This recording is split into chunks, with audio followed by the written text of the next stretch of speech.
future.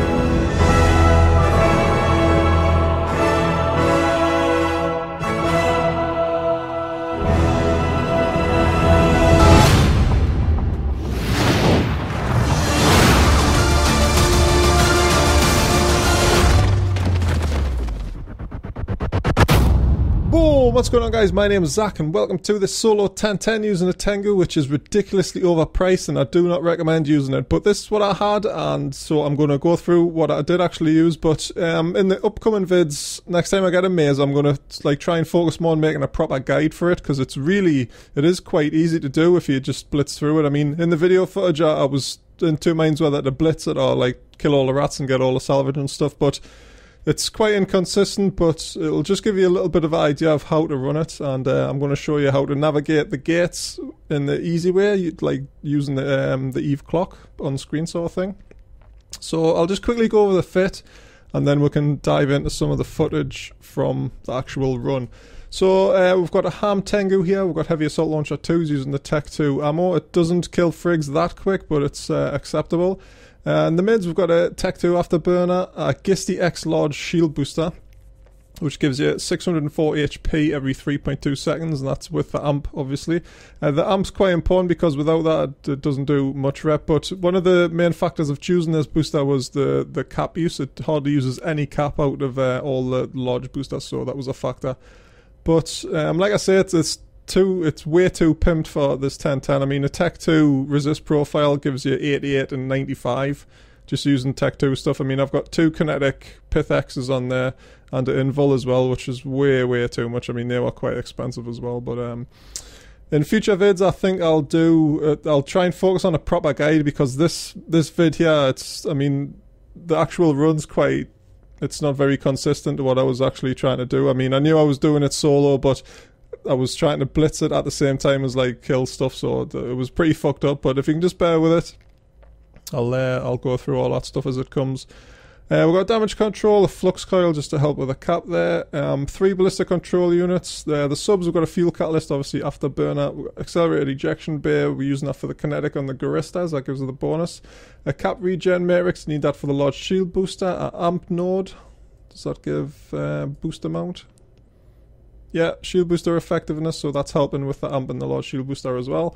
And we've got CPU efficiency gear just to help with the fit in there. And rigs, we've got control circuit 1, capacitor control circuit 1, help with the cap again. And there's not enough calibration to fit 2 Tech 1 loading accelerators for DPS, so we'll just slap the Tech 2 on there, and that does actually give quite a nice little boost. I think it was like 60-70 extra DPS. And it stacks well against because we're only using 3 BCUs, where if I was using 4 I probably wouldn't use any damage mods in the rigs, because the stacking penalties are just epic.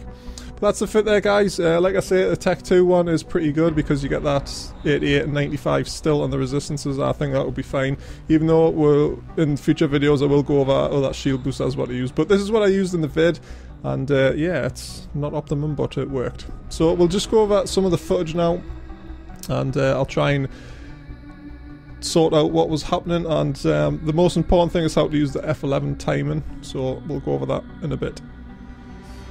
So I'm starting the footage off here in room number 2, guys. The room number 1 fraps must be corrupt because it will not render in After Effects, so I apologise for that. Next time I get the 1010 I will do this whole guide again, and I'll do it really properly, because like I say, it is pretty inconsistent as to what I was doing. So basically I was a bit apprehensive about the tank on this one, and because I've never used this fit in a solo 1010 before, so I was busy like testing the waters, killing a few frigs just to make sure I didn't get scrammed and what have you. But as you can see in the background there, there's tons and tons of acceleration gates, and hence the name of the maze, so you need to be aware of the fact of which gates you need to take.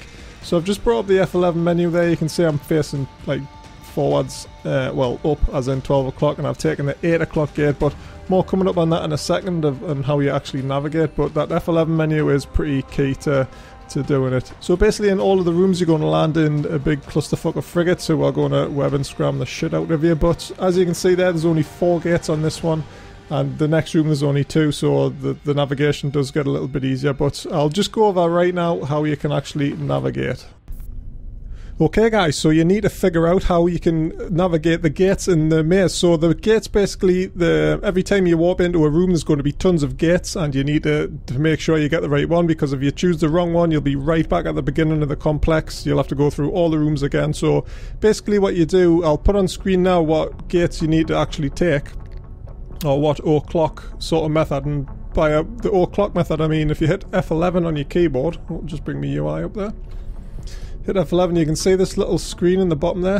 This is 6taxi Z49 test server, by the way, so for all the trolls. But you can see as you move your camera around there, you get like a little radar, and if you actually bring up your directional scanner and set it to 5 degrees, hit a scan, I believe, is that working? No, but sometimes you get like a green mark right in the center. So basically when it's facing up, obviously this is 12 o'clock. 6 o'clock, 9 o'clock, 3 o'clock, etc, etc. So what you can do also is bring up your tactical overlay, and this is really good for getting a really true north sort of like location. So we're just going to double click and space on this one, and you can see I'm facing upwards, so I'm directly on a 12 o'clock trajectory right now. So that's basically how you tell the time. So you'll see it's warping into the gates with a top-down view, and I'll always be facing 12 o'clock with a ship, and basically you just work out the gates like that. So if a gate's obviously pointing directly to the left, that's a 9 o'clock gate you need to take, and that's in one of the rooms. So I'll leave that on the screen as I go through, and hopefully that's been informational for you guys. So I'll see you back in the complex in 1 sec. And we're just going to pick this up from where we left off before. This is room 3, so we need to be a top-down view facing 12 o'clock gate, and there we go. We'll just pick that one and we're straight off. Now I've cut the intermediate gates out on these next ones just to speed things up a little. So this is room 4, and we've got the 9 o'clock gate, pretty straightforward, heading left there. It's like I say, it is quite easy once you get used to it. So, and this is the final room, guys. And the first thing you're going to notice is how awesome that station looks, and the second thing you'll notice is like you're doing 2 MS or something, because you webbed off so many things and scrammed as well. So basically you want to warp in and start shooting those stasis towers, and then start working on the web and scram frigs, just so you can then at the end get out with all of the shiny loot that you pick up, hopefully. So it is a bit of a slugfest with the hams. Obviously I've got a target painter on. The heavy missiles with precisions ammo would be a lot better, but I just really preferred that raw DPS just to blast through the tank on the station, because it does rep like an absolute fucking boss as it's going through. Obviously you can see the overview is full of rats, and that does get even fuller as you take the station down into low HP and stuff. So I think I was working on the frigs for a bit, and then I started moving towards the station, and I took out those the Guristas cruise missiles, because like I say, I was a bit apprehensive about the tank.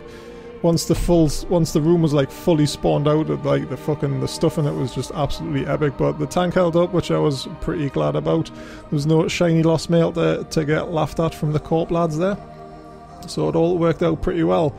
And you will see in a minute just how epic those reps are on the station, and it is quite disheartening, especially when you hit a reload and it reps all the way back up just like I did there. So I had it down all the way just into structure, as you can see, but I had to reload, and it repped all the way back up. So it's fully spawned now, and it does get a little bit scary, but you've just got to knuckle down there and believe. I mean, you can overheat if you like, but I think that the DPS I was pushing out was quite sufficient for this. I'm pretty sure it's about 800 if I remember rightly from the fitting from earlier.